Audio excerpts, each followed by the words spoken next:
नमस्कार, आज की बहस में आपका स्वागत है। आपके साथ मैं हूं जीनत सिद्दीकी। क्या 2024 के चुनाव में महंगाई, भ्रष्टाचार, जातिगत जनगणना बड़ा मुद्दा रहने वाले हैं? ये सवाल इस वजह से है क्योंकि विपक्षी दलों के गठबंधन इंडिया की कल हुई बैठक में जातिगत जनगणना के मुद्दे को उठाने पर सहमति बन गई है। अब इंडिया गठबंधन जातिगत जनगणना के मुद्दे को राष्ट्रीय स्तर पर उठाएगा। अक्टूबर के पहले हफ्ते में इंडिया गठबंधन की भोपाल में पहली संयुक्त जनसभा होने वाली है और अब इंडिया गठबंधन जातिगत जनगणना, महंगाई और भ्रष्टाचार के मुद्दे को उठाने वाला है। बीजेपी की ओर से इंडिया गठबंधन पर निशाना साधा गया। बीजेपी कहती है कि विपक्षी दलों का ये गठबंधन मुद्दा वही स्वार्थ का गठबंधन है। लेकिन इन सब से परे कुछ और महत्वपूर्ण सवाल जो आपके सामने रखने जरूरी हो जाते हैं। सवाल ये, क्या 24 का चुनाव सनातन वर्सेस जातिगत जनगणना होने वाला है? आप देखिए कैसे पिच बदलती जा रही है। नीतीश कुमार बार बार मांग करते रहे हैं, वहां तो काउंटिंग शुरू हो गई बिहार में, फिर कोर्ट कचहरी का मामला। राहुल गांधी ने कहा कुछ नहीं तो 2011 वाली जो जातिगत जनगणना हमने कराई थी, यूपीए सरकार ने वही लागू कर दीजिए। अखिलेश यादव कहते हैं हम तो गांव गांव जाएंगे, आंदोलन चलाएंगे इसके लिए। और उसके अलावा आप आरजेडी का तो स्टेटमेंट जानते ही है, जिसकी जितनी हिस्सेदारी, जिसकी जितनी भागीदारी उसकी हिस्सेदारी की वो बात करते हैं नंबर्स के हिसाब से। अब आप सोचिए कि पूरा इलेक्शन कैसे शिफ्ट हो रहा है जातिगत जनगणना पर। क्या इसके मूल में ओबीसी वोट बैंक है? कई तरह के प्रश्न हैं, इसी के जवाब तलाशें।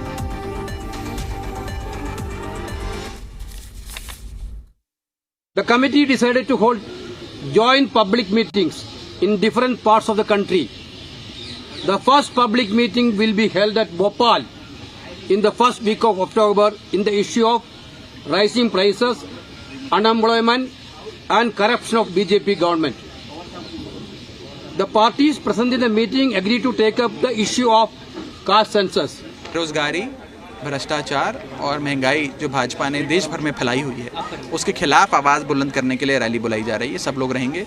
कास्ट सेंसस के मुद्दे पे सहमति बनी है। आपको याद होगा कि अप्रैल 2023 में कोलार में राहुल गांधी जी ने अपने भाषण में कास्ट सेंसस के विषय में सबसे बड़ा एक मांग की थी और हम उस मांग पर सब कायम हैं।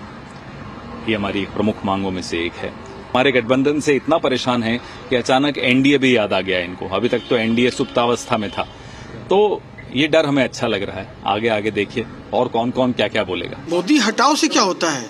देश के लिए आपके पास वैकल्पिक व्यवस्था क्या है? आपकी सोच क्या है? वंशवाद, आपकी सोच क्या है?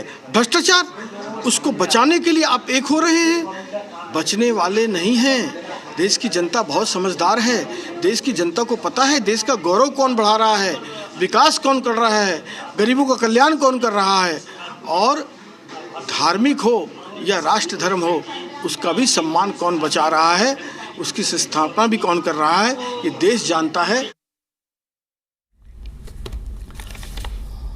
तो एक चीज जरूर स्पष्ट करें कि आरजेडी का जो नारा था उसमें जो महत्वपूर्ण चीज थी या रही है अभी भी, जिसकी जितनी संख्या भारी उसकी उतनी हिस्सेदारी।